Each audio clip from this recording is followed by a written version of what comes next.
When my friends and I first met him in Uganda, in Central Africa, it was in very different circumstances. He was running for his life.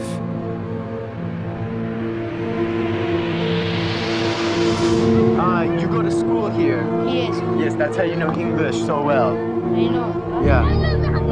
How many nights have you stayed here?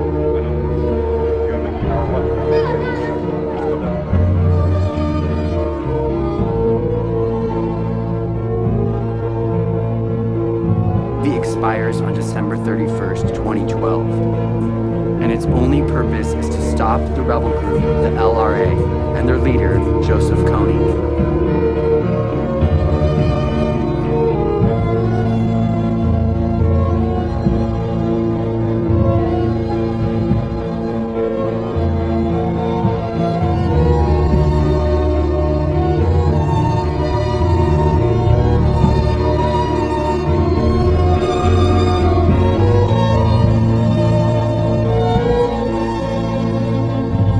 Beneath the scenic shorelines of Lake Albert, under the water and the lagoons, there are riches. Enough oil to dramatically change the fortune of Uganda. In full production, around 150,000 barrels of oil a day will be pumped out of this area. For now, the oil companies are still in exploration, drilling up to 4 kilometers into the earth.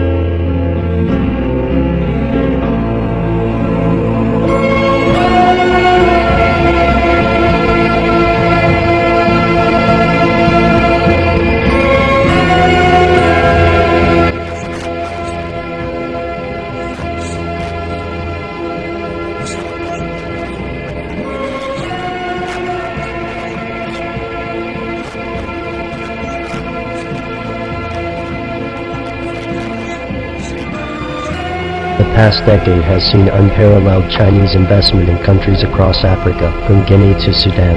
As China becomes increasingly influential on the African continent, many U.S. politicians and citizens are concerned about China's growing influence, but there's no denying that China is the primary economic force for several African nations. In 2007, journalist David Blair noted that China's African investments topped £30 billion over 2006. Instead, they believe China is preparing for a future resource war.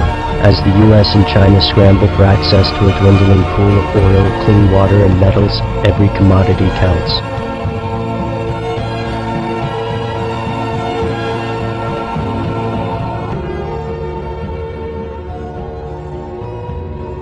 Well, it goes way beyond Libya, in fact. I'm working on a story at the moment, pitting the Pentagon against China.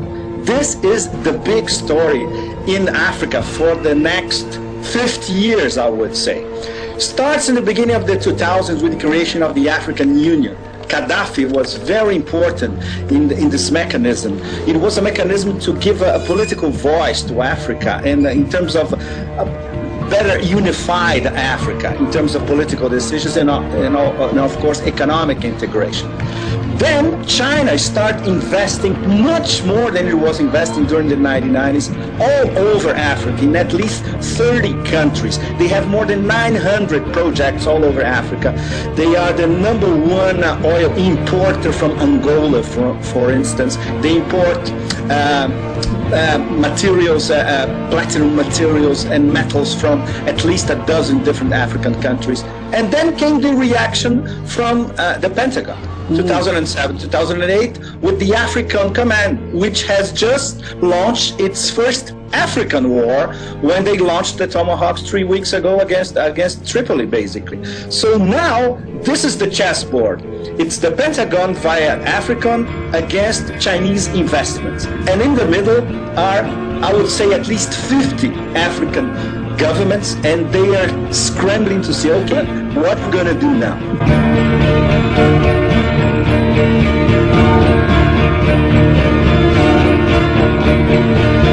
Thank you.